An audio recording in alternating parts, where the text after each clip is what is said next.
Joining me, all things DetroitBadBoys.com. They're in first place in the East. Brennan Sims, welcome into the show. Appreciate you having me. Thank you. What do you think about these? Why is social media speculating about the Pistons having to make a big trade? Give me your take on it. Yeah, like you said, they're first in the East right now, and OKC is on the west side of the bracket, but they kind of look beatable at this point. So it's kind of like, hey, you're good enough right now, but if you make one trade, maybe that can put you over the top. So is that Michael Porter Jr.? Is that Trey Murphy III? One of those guys could be a key piece, but do you really want to give up that much right now this early with this team being so young? So it's kind of a tough decision right now. Yeah, I'm not worried about if they got Michael Porter Jr., who I like a lot. I think he's, I don't think he's a great. It's not like getting Giannis or somebody like that. But I hate giving up Tobias, and I hate giving up some of the young guys, and I hate giving up a first-round draft choice, which has been on the table. I'd rather build it. All these Detroit teams here are building it from the inside out. You know what I mean? They're building it through the draft. They're building it through free agents. They're building it young, which means low contracts, which means it's really sustainable.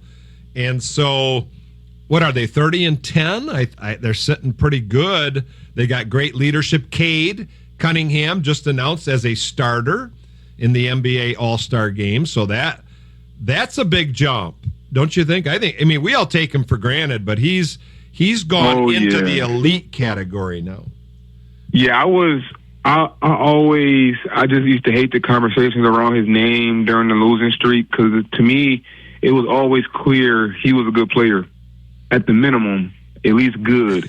I always thought he could be all-star, MVP level, but he's finally putting it together. Clearly, first team All-NBA right now, probably third or fourth in the MVP race. I mean, the passing, the all-around game, because he's a good defender, a good help-side shot blocker. He's just a complete talent right now, and one of the best talents Detroit has seen. We always thought he was good. I have a nephew who's a basketball savant who lives in Hong Kong now. He was in Frankfurt, Germany. He was in Shanghai. He watches the NBA from afar, and he was always gushing to me about Cade, even out of Oklahoma State. He was gushing about it. And in the first couple years, I would agree with you. He was good, but he's turned into all NBA caliber. Not only with the almost triple-double stuff on the court, but the leadership stuff is starting to come through and taking. That's why I liked this push of keeping this team young and having a young guy. What do you think, Cade is 25, 26? Yeah, probably 23, 24, something like that. Young, and let the young leader lead the young guy. Although Jalen Duren's young, he came in as a 19-year-old into the Pistons, right? And his jump overall is something that's actually one of the biggest surprises. His individual jump as a ball handler and as an active defender. Those were things that I did not see at all last year. I would kind of say he was kind of a negative defender for at least half of the season last year. But now he's just so active. He kind of knows the coverages a little bit more comfortable playing with Stu or playing without him. And just like I said, his ability to do stuff off the dribble, that was something that he did not have last year. And that unlocks a lot of things for his game and for the Pistons overall offensively. Jalen Duren is the next. He's going to make the All-Star team. He has to, right? He's a double-double guy. And so that has to.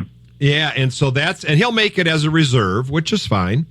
But that just catapults these two, the tandem there, into that next, and then their record then you put J.B. Bickerstaff on top of this. Usually failed coaches on another team have a pretty hard time getting out of that stigma. Why JB got let go.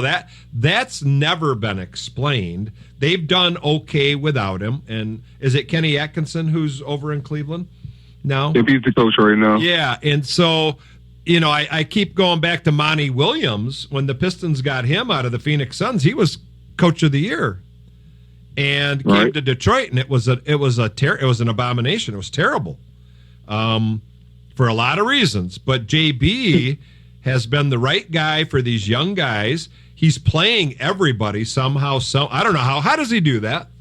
How do you go that deep in terms of playing everybody? It's such a tough job that he has, because that's another thing with the Pistons that's kind of surprising is how deep they are. Like you said, the emergence of Dennis Jenkins and Javonte Green was a great pickup. Ron Holland is still growing, and those are just like the scrappy junkyard dogs. But JB's ability to cultivate this culture of like defense matters has been so important.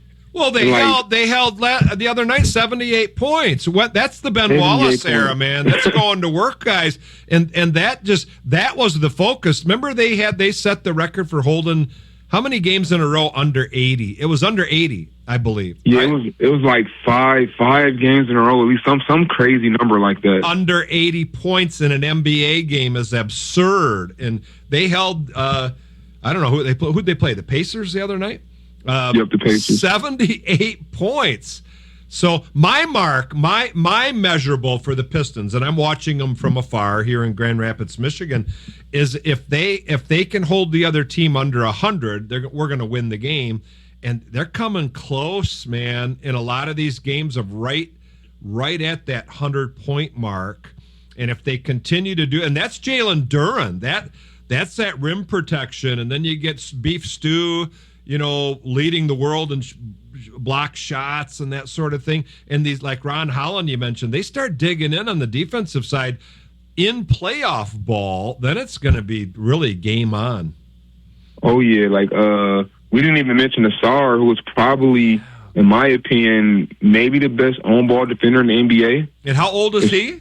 Is he 19? Asar, like 21 or 22. Oh, man. Yeah, because him and his brother came in as teenagers. So, yeah, it's they got the pieces. Don't mess with it. Don't make the trade. Don't give up assets. The only thing I would, like you said, it depends on how much you have to give up. Tobias is great for the culture, and it would be a tough pill to swallow to see him go, but it does depend. Now, I wouldn't trade like Asar or Ron or anybody like that. But it's kind of tough, and I do hate to admit it, but if the right deal is on the table, I probably will move Ivy. With the fact that you might have to pay him moving forward, and you kind of don't know about will he be himself again, because right now it's kind of hard for him to blow by defenders and get that separation. But it's still early. He just, he's just not working himself back, but it depends on how you look at that, because he is a young asset that teams might want, and you still would keep Asar, Ron, and those young wings. So it kind of depends on what do teams want from Detroit is kind of my big question. Yeah, when you kind of decide you want to make a move. Back in the day, maybe before your time, the Pistons traded for Mark Aguirre. Adrian Dantley led the NBA in scoring, I think, right in that period there. And they traded him, and there was a lot of, Isaiah Thomas was friends with Mark Aguirre, and he and Adrian Dantley didn't get along. And after that trade, which everybody thought they were fine, you know what I mean? They were really good. Yep. Just go with it. They catapulted the second half of the season to an NBA title. So, yeah, it can be it's a dicey situation, but it can pay off big with the right one piece, right? We don't need three pieces or two. We need one. Right. Just one piece. And I feel like Michael Porter Jr., I keep going back to him because I understand the defensive concerns. He is not the defender that actually would be like a great cog in this. And this is not a great cog, but he has shown that he can play playoff basketball. He's been a third option on the championship team, a great defensive rebounder, and his mentality to shoot the ball is exactly what Detroit needs. They need a power forward who can space the floor and is willing to shoot the ball at all costs. Like he's like a a way better, bigger version of Malik Beasley. Yeah, and that what people don't understand, or maybe my listening audience does, regular season NBA is one season. Playoff basketball is a whole nother deal, and that's what JB Bickerstaff and their GM have to focus on. There's how do you win against the New York Knicks, and how do you get by the Pacers and the Knicks and whoever else is rising in the East here. And that's what they have to look at, and that's where they might have to pull the trigger. Well, good to talk to you, Brennan Sims. People can find you at DetroitBadBoys.com, right? Where else can they find you? You can find me on YouTube. You can find me on Fansided on the NBA section.